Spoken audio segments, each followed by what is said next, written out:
कोड़ीकुंडल सुरेश जी और मैं मौजूद थे। तीन ऐसे तो कई मुद्दों पर चर्चा हुई और कांग्रेस अध्यक्ष ने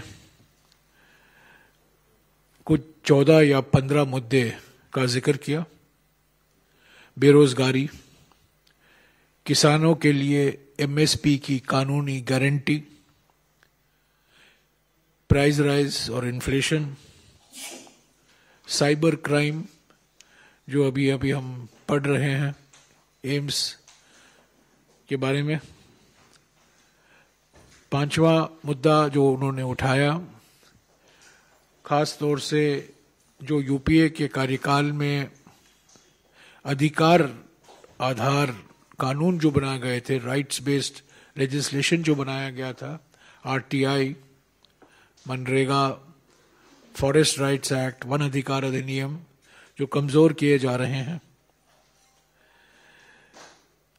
सीमा पर जो आज स्थिति है, चीन के साथ जो तनाव बरकरार है पिछले 22 महीने में, उसका भी जिक्र हुआ। जो संवैधानिक संस्थाएं हैं जिनको कमजोर किया जा रहा है और जिनमें सरकार का हस्तक्षेप रोज हम को देखने को मिल रहा है, वो भी एक मुद्दा है। कांग्रेस प्रेसिडेंट ने मोरवी ब्रिज के गिरने के बारे में भी बात की। न्यायपालिका और सरकार के बीच में जो टेंशन पैदा किया जा रहा है, खास तौर से कानून मंत्री की ओर से, जो न्यायपालिका के लिए खतरनाक है। रुपये की मूल्य डॉलर के संबंध में, गिरती हुई निर्यात और जो आर्थिक स्थिति काफी निराशाजनक है। वायु प्रदूषण, खास तौर से उत्तर भारत में, उसका भी जिक्र हुआ। जम्मू और कश्मीर में जो कश्मीर पंडितों पर टारगेटेड किलिंग हुए हैं और कश्मीरी पंडित समुदाय की ओर से भी प्रोटेस्ट हुआ है, उसके बारे में भी बातचीत हुई। कुल मिलाकर 3 बड़े मुद्दे हैं कांग्रेस की ओर से। ये एक छोटा सा सत्र है, 17 दिन है। 17 दिन में से 14 दिन हमें मिलते हैं विपक्ष को बात उठाने की, क्योंकि फ्राइडे को तो प्राइवेट मेंबर्स बिल होता है।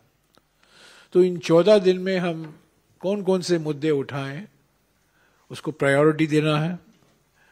कांग्रेस अध्यक्ष मल्लिकार्जुन खड़गे जी सभी विपक्ष के नेताओं के साथ अगले 2-3 दिन में बातचीत करेंगे।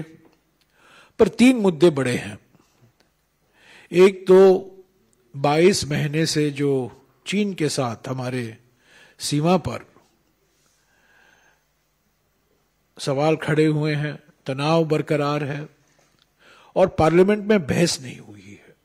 मैं आपको याद दिला दूं, ठीक 60 साल पहले, 60 साल पहले, 7 नहीं 60 साल पहले, जब चीन का आक्रमण हुआ था 1962 में, नवंबर 1962 में, 2 चरण में हुआ था। पहला चरण अक्टूबर में हुआ 20 से लेकर 28 को, और दूसरा नवंबर के 15 तारीख के बाद हुआ। और जब चीन का आक्रमण हुआ, पार्लियामेंट पर बहस हुआ करता था, प्रधानमंत्री बैठा करते थे, प्रधानमंत्री ने सबको सुना, जवाब दिया, आक्रमण चल रहा था। और ये आज की स्थिति देखिए, 22 महीने से विपक्ष कोशिश कर रही है कि इस पर बहस तो हो लोकसभा में और राज्यसभा में, पर इस पर सरकार की ओर से हमें कोई सकारात्मक जवाब नहीं मिला है। हालांकि उन्होंने इनकार कर दिया है इस पर बहस की भी, तो एक मुद्दा जरूर जो उठेगा कांग्रेस पार्टी की ओर से, और हम उम्मीद करते हैं और भी पार्टी हमारे समर्थन करेगी, जो सीमा से संबंधित चुनौतियां हैं। तो बॉर्डर सिचुएशन, ये एक सामूहिक संकल्प हम बना सकते हैं इस बहस से। सिर्फ आलोचना के लिए नहीं हम बहस चाहते हैं। हालांकि प्रधानमंत्री ने कहा है जून के महीने में 2020 में कि कोई इनकर्शन नहीं हुआ, उसको छोड़िए, पर आज हम एक सामूहिक संकल्प दिखाना चाहते हैं, और एक तरीका है पार्लियामेंट के अंदर बहस होना, पर बहस भी नहीं हो पा रही है। ये अजीब सी स्थिति है। दूसरा जो बड़ा मुद्दा है वो आर्थिक स्थिति, इन्फ्लेशन, बेरोजगारी, जीएसटी, जो चुने हुए पूंजीपतियों को सार्वजनिक संपत्तियां बेचे जा रहे हैं, जो आर्थिक परिस्थितियां हैं आज देश के सामने, जो आंकड़े भी बताते हैं, निर्यात गिर रहा है, डॉलर रूपी वैल्यू में बहुत भारी गिरावट आई है। तो इस पर हम जरूर बहस मांगेंगे। और तीसरा बड़ा मुद्दा है संस्थाओं के बारे में, जो इंडिपेंडेंट संस्थाएं हैं, जो संवैधानिक संस्थाएं हैं, जो हमारे लोकतंत्र के स्तंभ हैं, मीडिया, जुडिशरी, इलेक्शन कमीशन, ऐसे संस्थाएं जिसमें हस्तक्षेप हो रहा है, जिनको प्रधानमंत्री और प्रधानमंत्री कार्यालय का एक अंग बनाया जा रहा है। यह नामुमकिन है और जरूर कांग्रेस पार्टी इसके बारे में बहस चाहेगी।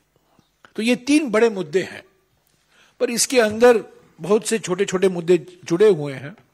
किसान के मुद्दे हैं जरूर। जब काले कानून वापस लिए गए थे, एमएसपी की कानूनी दर्जा देने के लिए बात हुई थी, उस पर कोई अब तक कुछ कार्रवाई नहीं हुई है, वो जरूर हम उठाएंगे। और जो आदिवासी और वन क्षेत्र से जुड़े हुए कानून में कमजोरी लाई जा रही है, उसका भी जिक्र होगा। पर मोटे तौर से ये तीन मुद्दे हैं जो मैंने कहा। बॉर्डर सिचुएशन, उस पर बहस, आर्थिक परिस्थितियां, इकोनॉमिक सिचुएशन पर बहस, और जो संस्थाएं हैं, संवैधानिक संस्थाएं हैं, जो हमारे लोकतंत्र के स्तंभ हैं, जो जिनका अधिकार छीना जा रहा है और जिनकी इंडिपेंडेंस छीनी जा रही है, उस पर हम जरूर बहस चाहेंगे। हमें बहस के लिए 3 या 4 दिन रहेंगे, क्योंकि ये छोटा सत्र है। तो कांग्रेस पार्टी विपक्ष की पार्टियों के साथ जरूर बातचीत करेगी। अगले 2-3 दिन में कांग्रेस अध्यक्ष खुद बात करेंगे और एक आम सहमति बनाने की कोशिश करेंगे कि ये 3 बड़े मुद्दे पर बहस हो। मैंने पहले ही कहा है कि कांग्रेस पार्टी जाति के आधार पर जनगणना के पक्ष में है। 2011-2012 में ये जनगणना की गई थी, जब मैं ग्रामीण विकास मंत्री था, हमने करवाया था। 2013 तक वो जाति के आधार पर जनगणना सब पूरी हो चुकी थी, पर बाद में सरकार बदली और वो प्रकाशित नहीं हुई। उस सर्वे का जो नतीजा था, जो जानकारी हासिल की गई थी, वो प्रकाशित नहीं हुई। आज के हालात में मैं समझता हूं कास्ट सेंसस करवाना अनिवार्य है, बहुत जरूरी है, और ये कांग्रेस पार्टी का एक बहुत साफ पोजीशन है, इस पर क्लियर है, स्पष्ट तरीके से हम कह रहे हैं। ईडब्ल्यूएस आरक्षण पर बात हुई और यह तय हुआ है कि क्योंकि सुप्रीम कोर्ट में ये बात सही है, जो सुप्रीम कोर्ट का निर्णय था, 3 न्यायाधीशों ने उस संविधान संशोधन को सही ठहराया, पर दो न्यायाधीशों ने, और जो चीफ जस्टिस उनमें शामिल थे, उन्होंने बहुत गंभीर सवाल उठाए हैं उस संशोधन के बारे में, और कांग्रेस पार्टी चाहती है कि इस पर पुनर्विचार हो। हम इस पक्ष में हैं, इस विषय को हम जरूर उठाएंगे पार्लियामेंट में, और भी पार्टियां उठाएंगे, पर हम भी उठाएंगे कि सुप्रीम कोर्ट के निर्णय को मद्देनजर रखते हुए, और जो दो न्यायाधीशों ने अपने जजमेंट में कहा है, जो जब पहली बार ये संविधान संशोधन बिल आया था, हमारे वक्ता ने भी पार्लियामेंट में यही सवाल उठाए थे, पर हमने तब संविधान संशोधन को समर्थन दिया था फरवरी 2019 को। पर उसके बाद में ये सुप्रीम कोर्ट का निर्णय आया है, और ये 5-0 जजमेंट नहीं है, ये 3-2 जजमेंट है, यानी कि 3 जजों ने इसका समर्थन किया है, सही ठहराया है, और 2 न्यायाधीशों ने इसको कहा है संविधान के खिलाफ है, ये गैर संवैधानिक है। तो हम चाहते हैं इस पर पुनर्विचार हो, और ये बहस भी, इस पर भी हम बहस चाहेंगे, और हम उम्मीद करते हैं कि सरकार ये मानेगी। तो ये सब बिल विधेयक के बारे में बातचीत हुई। 17 बिल लिस्ट हुए हैं, और इन 17 विधेयकों में से 3 या 4 ऐसे हैं जिसका समर्थन हम नहीं कर सकते। मिसाल के तौर से बायोलॉजिकल डाइवर्सिटी अमेंडमेंट बिल है, उसका समर्थन हम नहीं कर सकते। Multi state cooperative society amendment bill, उसका भी हम समर्थन नहीं कर सकते, उस पर हम चाहेंगे कि वो स्टैंडिंग कमेटी में जाए। और एक फॉरेस्ट कंजर्वेशन अमेंडमेंट बिल है जो लिस्ट हुआ है, वो भी हम चाहेंगे कि वो स्थायी समिति को भेजा जाए ताकि उस पर और गहरा विचार हो। इसके अलावा जो बाकी बिल हैं वो 3 जो हैं, 3 जो मैंने कहा, बायोलॉजिकल डाइवर्सिटी अमेंडमेंट बिल 2021, दूसरा है multi state cooperative societies amendment bill 2022, जो हम चाहते हैं कि स्टैंडिंग कमेटी को भेजा जाए, और तीसरा है फॉरेस्ट कंजर्वेशन अमेंडमेंट बिल 2022, वो भी हम चाहते हैं कि वो स्थायी समिति को भेजा जाए। तो ये 17 में से 3 ऐसे बिल हैं जो मैं समझता हूं कांग्रेस पार्टी इसका समर्थन नहीं कर सकती इस रूप में। इस पर और बहस होने की जरूरत है। बायोलॉजिकल डाइवर्सिटी अमेंडमेंट बिल एक जॉइंट कमेटी को गई थी। जॉइंट कमेटी में कई सदस्यों ने अपने डिसेंट नोट भी दिया। मैं भी उस जॉइंट कमेटी का सदस्य था कुछ समय तक, पर हमारी बातें मानी नहीं गई, तो हम इस रूप में इस बिल का भी हम समर्थन नहीं कर सकते। तो ये 3 बिल हैं 17 में से। पर सरकार, हमारा अनुभव रहा है कि लिस्ट करती है पर और भी बिल लाते हैं आखिरी वक्त में। तो क्या बिल लाएंगे मैं आज नहीं मैं बता सकता हूं, पर जो लिस्ट भेजा गया है हमें 17 बिलों में से, इनमें से 3 ऐसे हैं जिसका समर्थन कांग्रेस पार्टी इस रूप में नहीं कर सकती। तो संक्षिप्त में यही है, 3 बड़े मुद्दे हैं, ये 3 बिल हैं। कांग्रेस अध्यक्ष सभी विपक्ष के नेताओं से बात करेंगे आज से लेकर अगले 2-3 दिन में। हमेशा हम कहते रहे हैं कि अगर सरकार बहस के लिए तैयार है, हम रचनात्मक सहयोग के लिए तैयार हैं। पर हमारा अनुभव है कि बहस कभी नहीं होता, और हमेशा सरकार चाहती है कि उन्हीं के कहे हुए आदेशों के आधार पर पार्लियामेंट चले। ये नामुमकिन है। एक पुरानी कहावत है पार्लियामेंट के बारे में, पार्लियामेंट में ऑपोजिशन मस्ट हैव इट से, यानी कि ऑपोजिशन को मौका मिलना चाहिए अपनी बात रखने की। गवर्नमेंट विल हैव इट्स वे। सरकार अंतिम, अगर बहुमत है सरकार का ही जो सरकार कहती है वो चलेगा। तो दोनों के बीच में तालमेल होना चाहिए। पर हमारा अनुभव पिछले कुछ सालों में ये रहा है, और पर हम उम्मीद रखते हैं कि ये जो मुद्दे हमने उठाए हैं, 3 बड़े मुद्दे, आर्थिक परिस्थिति, बॉर्डर पर चुनौती, और जो संवैधानिक और लोकतांत्रिक हमारे लोकतंत्र के जो संस्थाएं हैं, उनकी जो स्वतंत्रता और प्रोफेशनलिज्म पर हस्तक्षेप किया जा रहा है, उस पर बहस हो। तो कल तो स्टीयरिंग कमेटी की बैठक है, कल 10 बजे स्टीयरिंग कमेटी की बैठक है, उसके बाद मैं आपको ब्रीफ करूंगा। कल की मीटिंग का मुख्य मकसद यह है कि प्लीनरी कहाँ हो और प्लीनरी कब हो, उसी पर चर्चा होगी। और कल भारत जोड़ो यात्रा कल शाम को राजस्थान के झालावर जिले तक पहुंचेगी, और कल रात हम झालावर जिले में रहेंगे, कल रात को। और कल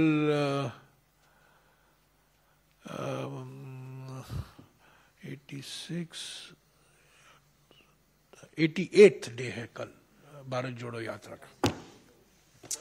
ओके सर, नेता विपक्ष को लेकर के इस सत्र में नेता विपक्ष वाला जो सवाल था, क्योंकि खतीब जी ने इस्तीफा भेज दिया था कांग्रेस संसदीय दल के प्रमुख सोनिया, उस पर कोई बहस नहीं हुई। कांग्रेस चेयरपर्सन सोनिया जी हमारे संसदीय दल के अध्यक्ष हैं, खरगे जी कांग्रेस पार्टी के अध्यक्ष हैं।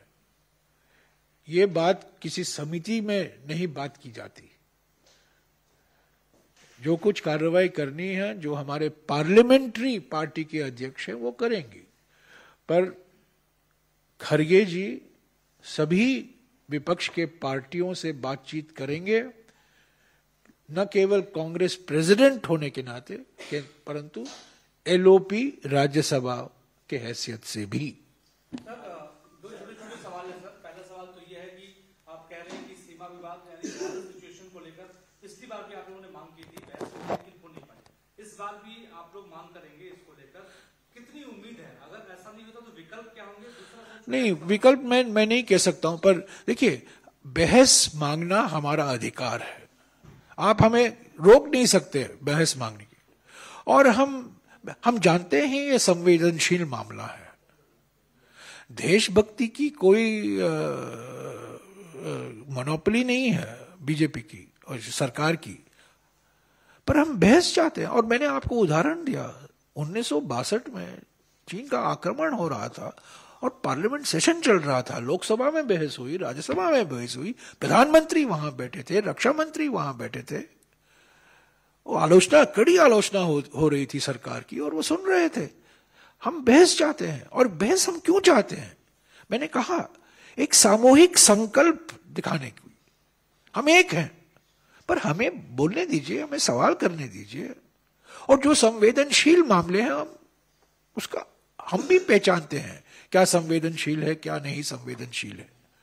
पर अगर प्रधानमंत्री ने जून के 2020 में कहा कि कोई हमारे जमीन पर नहीं बैठा है, तो 2.5 साल से क्या चल रहा है ये बातचीत, और ये क्या रिपोर्ट आ रहे हैं रोज, और आज इस पर हमारा एक प्रेस कॉन्फ्रेंस भी हुआ है।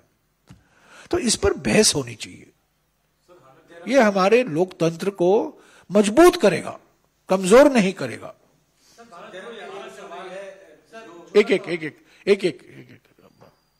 हाँ बोलिए। जो पीएस उग्रप्पा ने कहा है प्रधानमंत्री को लेकर भस्मासुर है प्रधानमंत्री, नहीं, ये नहीं है, ये हो गया, नहीं, ये नहीं, सुनिए, ये सिर्फ आज की मीटिंग के बारे में है। एक मिनट, वन जर्नल, एक पत्रकार, एक सवाल, एक प्रेस कॉन्फ्रेंस, एक विषय। हाँ बोलिए।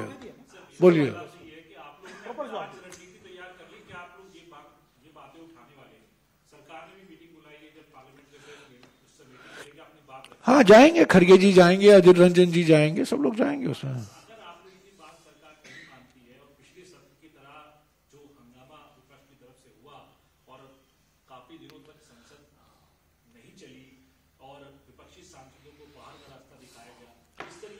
मैं आपको याद दिला दूं, एक बड़े वरिष्ठ राज्यसभा के सांसद और नेता अरुण जेटली जी ने क्या कहा था पार्लियामेंट में कि हंगामा करना विपक्ष का अधिकार है, लोकतंत्र को कमजोर नहीं करता, लोकतंत्र को मजबूत करता है। और जब सरकार सुनती नहीं है तो हंगामा के अलावा और कोई विकल्प नहीं है। मैं उम्मीद करता हूं कि हंगामा नहीं हो, मैं उम्मीद करता हूं कि बहस हो, 2 घंटे की बहस हो, 3 घंटे की बहस हो। हम 10 बजे तक बैठने के लिए तैयार हैं, 11 बजे तक बैठने के लिए तैयार हैं, पर बहस होनी चाहिए। बहस से क्यों भाग रही है सरकार, मुझे समझ में नहीं आती। क्या कांग्रेस पार्टी ईडब्ल्यूएस आरक्षण के खिलाफ है? नहीं, मैंने कहा ना, मैंने क्या कहा, फरवरी 2019 में हमने संविधान संशोधन बिल को समर्थन दिया, पर हमने कई सवाल उठाए, पर हमने उस बिल को समर्थन दिया ताकि ये इस पर चर्चा जो है उसको आगे हम बढ़ाएं। फिर सुप्रीम कोर्ट में गया, सुप्रीम कोर्ट में 3 जजों ने उसको सही ठहराया, 3, पर 2 न्यायाधीशों ने, जिसमें चीफ जस्टिस भी शामिल थे, कई गंभीर सवाल उठाए। और वही सवाल हमारे वक्ता भी उठाए थे, कपिल सिब्बल जी तब हमारे वक्ता थे राज्यसभा में, उन्होंने उठाया था। और ये सवाल बहुत गंभीर सवाल है, और इसीलिए हमने कहा, मैंने इस पर वक्तव्य भी दिया था, स्टेटमेंट भी दिया था कि ये बात सही है कि 2019 में हमने ये कहा, हमने समर्थन दिया था। हमने हमारे 2009 के घोषणा पत्र में और 2014 के घोषणा पत्र में ने कहा है, और मैं उसको दोहरा दूं कि हम ईडब्ल्यूएस के पक्ष में, ईडब्ल्यूएस आरक्षण के पक्ष में हैं, पर सभी समुदायों के लिए। Congress party is committed to EWS reservation for all communities. ये हमारे घोषणा पत्र 2009 में है और 2014 के घोषणा पत्र में है, तो हम इसके खिलाफ नहीं हैं। फॉर ऑल कम्युनिटीज हमने कहा है, सभी को ईडब्ल्यूएस आरक्षण होना है। पर क्योंकि ये सुप्रीम कोर्ट के निर्णय के बाद जो सवाल खड़े हुए हैं उस पर विचार तो होना चाहिए, उस पर बहस तो होनी चाहिए। बहुमत तो सरकार के पास है। अच्छा, और जनगणना, जाति आधार जनगणना क्यों बीजेपी चुप है? कांग्रेस पार्टी मांग कर रही है, सभी विपक्ष की पार्टियां मांग कर रही हैं, क्यों बीजेपी चुप है?